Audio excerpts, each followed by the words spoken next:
Le spermogramme va évaluer le volume, la concentration, la mobilité et la morphologie des spermatozoïdes. On va parler d'oligospermie lorsqu'il y a peu de spermatozoïdes dans l'échantillon et d'azoospermie lorsqu'il n'y en a aucun. Si on retrouve des spermatozoïdes qui sont plus lents ou qui ont une forme non standard, on parlera respectivement d'asténospermie et de tératospermie. Même si de très nombreux facteurs peuvent influencer le spermogramme, lorsque les résultats sont sous un certain seuil, des tests génétiques peuvent être prescrits en routine. Tout d'abord, l'analyse de karyotype. C'est un test qui permet de regarder grossièrement le nombre et la structure de nos chromosomes. On veut dans ce contexte vérifier qu'il n'y a pas d'anomalie des chromosomes sexuels X et Y, ce qui est retrouvé dans près de 10% des cas. Cela inclut notamment le syndrome de Klinefelter, soit la formule chromosomique XXY, c'est-à-dire la présence d'un chromosome X supplémentaire.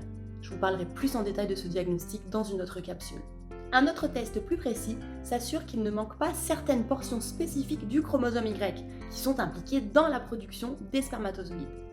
Ces microdélétions du chromosome Y pourraient être retrouvées chez 15% des cas d'azoospermie et n'ont pas d'autres conséquences sur la santé.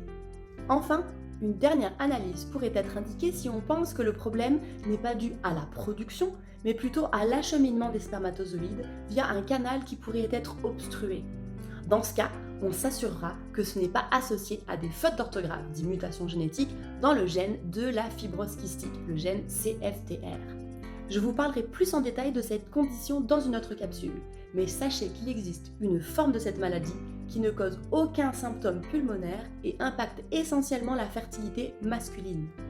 Il est très important de détecter la présence de ces mutations, car en plus de pouvoir trouver la cause d'une problématique de fertilité, cela indiquerait aussi qu'il pourrait y avoir un risque d'avoir un enfant atteint avec une forme classique sévère de la fibrose kystique. Ces mutations se retrouvent dans 5 à 10% des cas où on ne retrouve aucun spermatozoïde au spermogramme pour des raisons obstructives, ce n'est donc vraiment pas à prendre à la légère.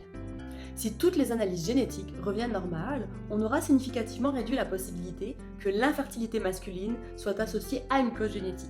Mais gardez en tête qu'il existe de nombreuses autres causes beaucoup plus rares, et que l'interprétation des résultats doit toujours se faire en prenant en compte le contexte médical et familial. La génétique en clair est disponible sur Facebook, YouTube, TikTok et Instagram. Alors n'hésitez pas à vous abonner et écrivez-moi si vous avez des questions ou des sujets qui vous intéressent.